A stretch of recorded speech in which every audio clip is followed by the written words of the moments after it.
Hey nerds, what's up? So at some of your guys' suggestion, I ended up reading A Knight of the Seven Kingdoms before starting my journey with A Feast for Crows. And let me tell you guys, I absolutely loved this collection of novellas. I ended up giving it a 4.5 because there was like one thing that bothered me about the second novella. But like, it's close to a 5 stars. Like in my heart, I think it is. I just fell in love with Dunk and Egg. Obviously, they were fantastic characters, and particularly liked how this book forwarded a lot of themes that were already in A Song of Ice and Fire, but maybe in a slightly more relieving way. In fact, I'm guessing the reason a lot of people wanted me to read this before Feast for Crows is assuming some things that are in here kind of appear in some way, but that's probably the real reason. The reason I like to think you guys told me to read this is because you wanted me to have an emotional reprieve from the devastation that was being wrought on me, because this was definitely like a lighter read. Obviously, there was definitely some heavy themes in it, but Dunk and Egg were so likable and were just such easy protagonists to root for and love that it did just feel so much lighter. And that was nice. Overall, the first story was my favorite. I just loved seeing Dunk and Egg get to know each other, and really just that whole story from beginning to end was so perfect. The second story was my least favorite. I still really liked the themes that it put forward. The ending felt really rushed to me. It felt so sudden, and I just didn't love how that played out. So the third story was my second favorite. Again, all of the stories were great. Really liked the themes. The first one just takes the cake a little bit for me. Overall, just how could you not love Dunk? His want to be so noble and knightly and being so bold and brave, coupled with maybe not the most book smarts, but then he has Egg to kind of be that book smart there, but he's also like a young kid prone to issues that young kids are prone to. Just fantastic overall. Anyway, today, instead of just doing a straightforward review of this book, I instead wanted to explore some of the themes that I found in this novel that connect the larger series as a whole, and kind of talk about those and explore them and how I think they really are a great companion to A Song of Ice and Fire. Because of that, by nature, not only will I be spoiling A Knight of the Seven Kingdoms in full, I will also be talking about spoilers from the first 3 books of A Song of Ice and Fire. So A Game of Thrones, A Clash of Kings, and A Storm of Swords. So unfortunately, yes, I'll be kind of spoiling all 4 of those books. So if you haven't read one of them, you're gonna have to skip this review. With that being said, see you after the jump. So the first thing I wanted to talk about was that I really enjoyed getting the extra context and the extra history of the rebellions. It really helped further contextualize a lot of the events that happen in A Song of Ice and Fire. It's not like I didn't understand them already, but that extra context about kind of the historical baggage that has come with it, I really enjoyed. For example, we have this scene in A Storm of Swords where Catelyn tells Robb, like, you can't legitimize Jon. Like, remember what happened when King, oh gosh, all those kings' names run together. You know what I'm talking about. Legitimized all of his bastards, and look what happened. And yeah, I understood that. But now actually seeing it play out and how legitimizing them created all this strife, and getting to see that, actually hearing it in the Blackfire Rebellion and how that caused all of these fractures and mistrust, and how Catelyn is speaking from that, really, I guess, just deepened why she would be so fearful of that. When, especially for me, when I was reading the book, it's just like, no, legitimize Jon, that's great. Like, it just recontextualized and kind of supported maybe why Catelyn would say something like that. It also really served to deepen the conflict as we see it in A Clash of Kings for me, to understand that this question of who is the rightful king has been simmering in Westeros for literally centuries, that this question has been posed again and again and again, and it's not this new conflict, but rather a resurgence of this conflict we have already seen play out. And I'm sorry, I don't know if my thoughts are fully formed here, so hopefully you can kind of understand where I'm going with this, but I was really thinking of Stannis and Robert and Renly, and how people view Stannis and Renly, and Renly maybe being the more likable person who inspires loyalty, and Stannis being the one who, you know, has that right, has the sword, has the power that is following him, and what that means. And this was really put forward to me in something that Sir Eustace says in the second novella, and I'm gonna read the quote here. Daeron. Sir Eustace almost slurred the word, and Dunk realized he was half drunk. Daeron was spindly and round of shoulder, with a little belly that wobbled when he walked. Daemon stood straight and proud, and his stomach was flat and hard as an oaken shield, and he could fight. With axe or lance or flail, he was as good as any knight I ever saw, but with the sword, he was the warrior himself. When Prince Daemon had Blackfire in his hand, there was not a man to equal him. Not Ulrich Dane with Dawn, no, nor even the Dragon Knight with Dark Sister. Why, lad? You ask me why? Because Daemon was the better man. The old king saw it too. He gave the sword to Daemon. Blackfire, the sword of Aegon the Conqueror, the blade that every Targaryen king had wielded since the conquest. He put that sword in Daemon's hand the day he knighted him, a boy of 12. My father says that was because Daemon was a swordsman and Daeron never was, said Aeg. Why give a horse to a man who cannot ride? The sword was not the kingdom, he says. The old knight's hand jerked so hard that wine spilled from his silver cup. Your father is a fool. And I just kept thinking of Renly versus Stannis in that phrase, like how he's comparing how they looked, how it made them feel. He wouldn't have given him the sword if he wasn't to be the rightful king. And just that conflict, like it's such a mirror of the conflict that's happening in Clash of Kings.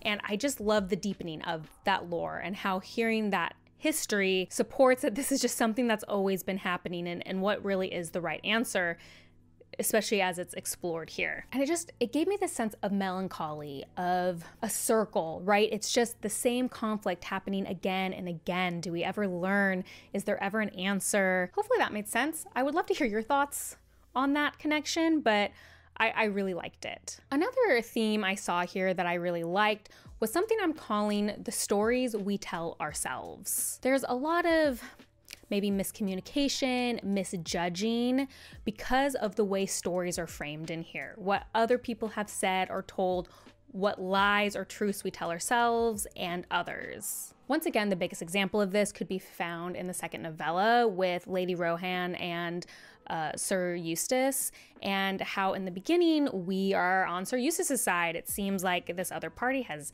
done this dam and stolen the water, and it's just so ridiculous, and you're gonna go fight him. And then we hear a completely different story told from the other side, and you know, Sir Eustace having to reckon with the stories he has told himself over and over and over again to paint him in the light he wants to be painted in. And not that Lady Rohan hasn't done that as well to some degree. And we see this again and again. We see it with Sir Glendon in the third novella, and the story he has told himself, the story others have told him to, you know, make him feel the person he wants to be, he wants to feel like. And even with Dunk, right? I mean, in my interpretation of this, he wasn't knighted, right? I don't think Sir Arlen ever knighted Dunk before he died. It's why he's always kind of shifty about it, and why he refused to knight Raymond in the first story. It's a story he has told to align with, you know, how he sees himself and how he wants to see himself. And it got me thinking a lot of our characters from the main series, particularly Jaime. If you guys watched my Storm of Swords review, you'll remember how my opinion changed so much on Jaime. And he's the perfect example of, we have seen Jaime through everybody else's eyes and everybody else's stories in the first two books. And once we see Jaime tell his version of events, or the story he tells himself, we feel very differently about this.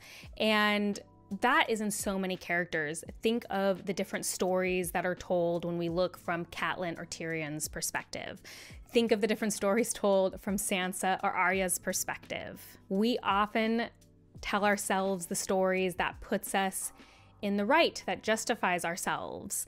And when you're looking at these very complicated characters in the main series, that plays a large role in also how we can sympathize with these people who are making bad and incorrect decisions. The fact that we can sympathize with someone like Jaime, who I thought would be impossible for me to sympathize with after what we see him do at the beginning of A Game of Thrones. It's just telling, again, of these stories. And it's a little easier in Dunk and Egg because we're rooting so much for Dunk and Egg, they feel so much less complicated, in my opinion, than the main series. But I just love that theme of like the stories we tell ourselves, and if we could listen to the stories others would tell, how would we feel differently about them?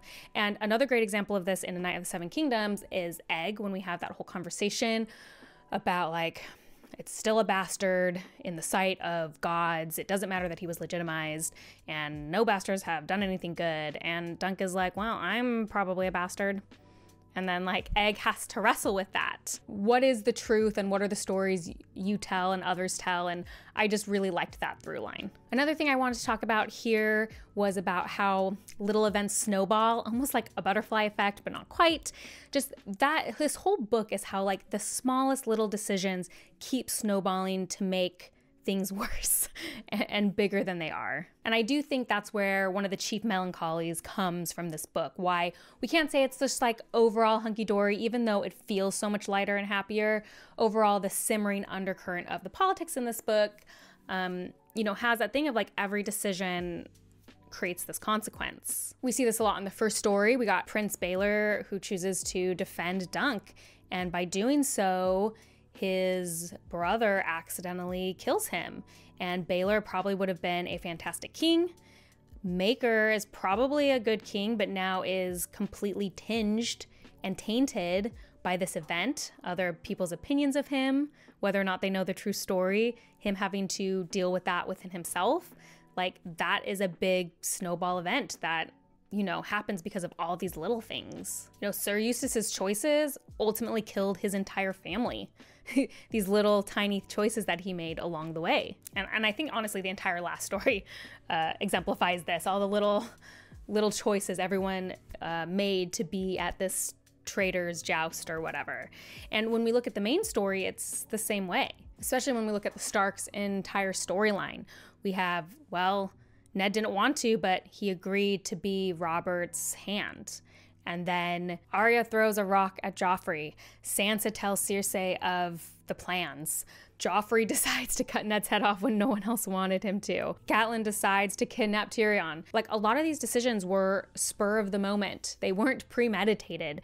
They just were the snap decision that someone made in the moment, and look at how it snowballed to be where we are by the time we're in A Storm of Swords. And I just think with these shorter stories, you feel that a lot more keenly, because it's just a little bit more plain. And finally, I really liked how these stories explored honor. Now, obviously that's pretty straightforward. I just think it was interesting since, because kind of Ned was our honor character, right? And he dies, and the effects of that. It was kind of nice to see Dunk and Egg and how they have to deal with honor and, what is a knight? What does that mean by birth or by actions, by choice? I think it just exemplifies kind of that honor that's in the main trilogy, except just in like a little bit more lighthearted way, just because, again, we have someone we can root for. We're actually going to take a quick break in this video to talk about today's sponsor. And you know that the sponsor has to be good since I rarely take sponsors. And today it's for Wraithmark Creative, which is a company known for making awesome deluxe editions of beloved fantasy booktube books like Legends and Lattes and Sword of Kaigen. I actually backed the Wraithmark Creative Sword of Kaigen Kickstarter because I loved it so much. It is one of the most gorgeous books I own. You can tell the art. I mean, look at that. And so today I'm telling you guys about their current Kickstarter that's going on right now for the beloved series A Darker Shade of Magic by V.E. Schwab. Right now, they have the first book live on Kickstarter. I've talked about the Shades of Magic series before. You'll know that I didn't necessarily love how it ended, but that first book in the series is one of my very favorites. I've talked about it on some of my favorite world building videos and several other videos as well. I just love that first book, and this edition looks incredible. Ravina Kai is doing the cover of the book, as well as the full wrap illustration of the hardcover case. The dust jacket is additionally going to be embossed and foiled with matching metal gilding on the page edges and an included ribbon bookmark. There will also be incredible full-color end sheets from Felix Ortiz, as well as a ton of other interior illustrations. More illustrations could also potentially be unlocked with the stretch goals. And finally, the book has also been completely custom crafted from top to bottom, and of course, Schwab is going to sign every single book. So be sure to check out Wraithmark's campaign. I will link it below. The book looks incredible, and like I've said, I've purchased from Wraithmark Creative before, so I trust them to deliver on such a good project. So rush over, back it before it's too late.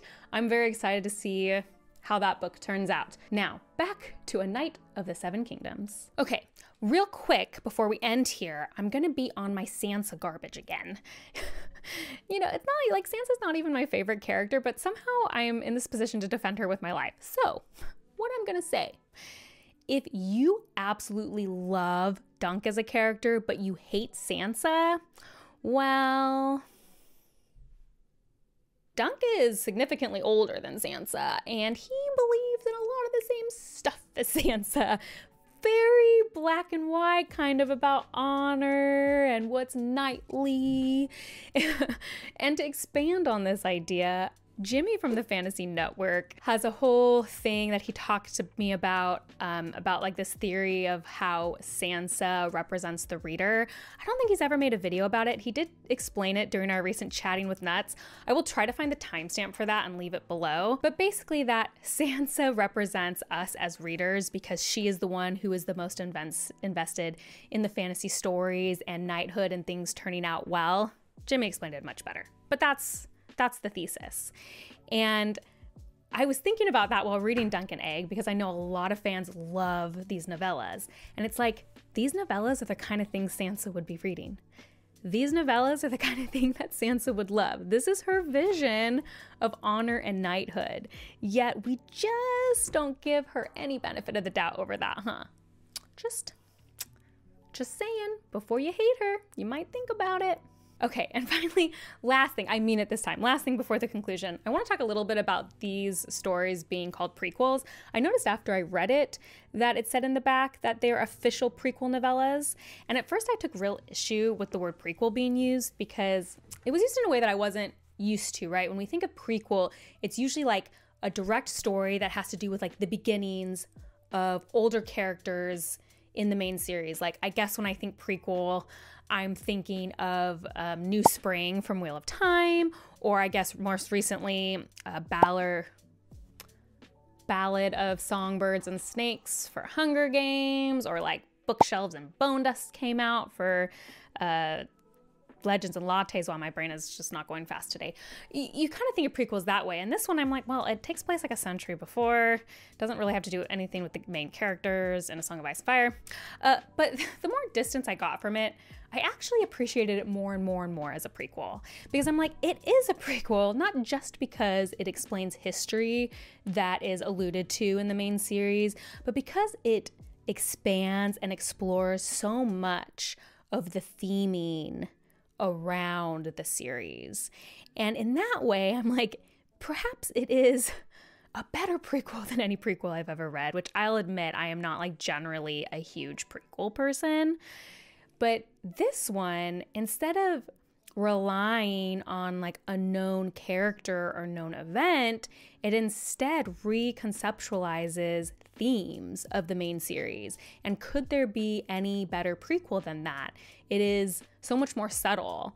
And then I just started really, really appreciating this and George R.R. Martin even more. So I just wanted to put those thoughts out there kind of about prequels and how I guess this technically is a prequel, but I feel like it functions a little differently. Be interested on your thoughts on that one as well. Okay, this video feels very long for what is ultimately like a much shorter book than the others, but I just really loved it. It was a nice reprieve because I didn't feel like so emotionally eviscerated after reading it. These characters I could root for, and I know supposedly we're supposed to get more of these, like I'm obviously not holding my breath, but I loved these three. I thought they were perfect already. I didn't even need any more. And if you read the series and haven't read these, what are you waiting for? I'm sure most of you have, but just thought I'd say that. Also, how could I leave this video with not commenting on, "Are there no true knights among you?" What a great quote. I really felt chills when I read it. Yeah, love these novellas. Would love to hear your guys' opinions on my thoughts on the theming of the novellas, kind of what you thought about them. And as always, if you like this content, please like and subscribe. That is the best way to support me. And if you want to see what I'm currently reading, as well as other nerdy rants, you can check me out on Instagram at bookborn.reviews. I'll see you next time. Bye.